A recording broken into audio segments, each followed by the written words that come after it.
Nag-post ako nung December 17.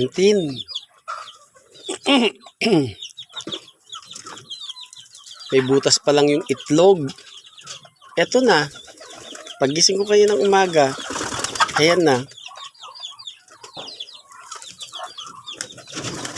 Ang bilis. More than 2 months pa lang yung mga sinundan nila. Ngayon pa lang natututong lumipad. Ayan yung dalawa. 2 months and a half pa lang yan.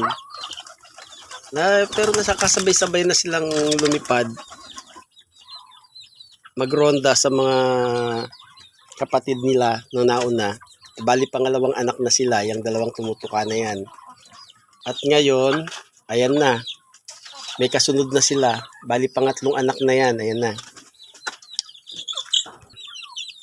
Ito rin sila, nakapisa na rin. Yan. Yan. Nagulat nga si Mrs. eh. Nag-umpisa lang sa dalawa. Ngayon, ilan na sila? 12 na. Ayan. Bilang na naman ako ng mga 2 months niyan. Yung 4 na bagong pisa na yan. Lalaki na naman yan.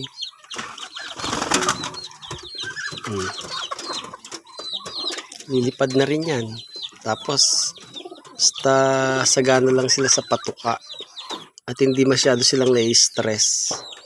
Mabilis silang mag-produce ng lahi nila.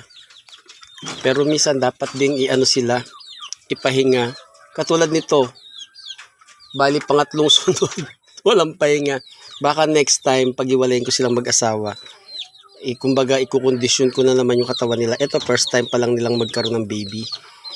So, pwede pa to pumangalawa o pumangatlo. Pero itong nauna na to, nakatatlo na siya, pangatlong anak na yan. So, paglaki niyan, nakakalipad na sila, pwede nang iwalay. Hiwalay ko naman silang mag-asawa. I-condition ko naman yung mga katawan nila. Kasi yung babae, medyo nagnipis na siya eh. Hindi na siya makarecover eh.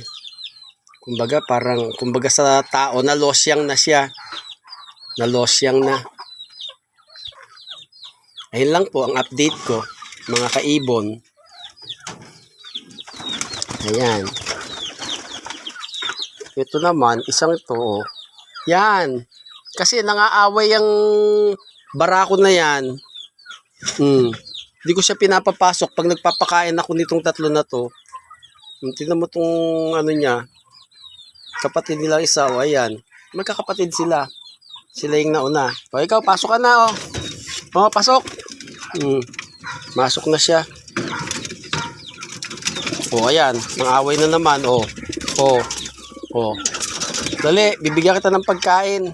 Sige po, salamat po.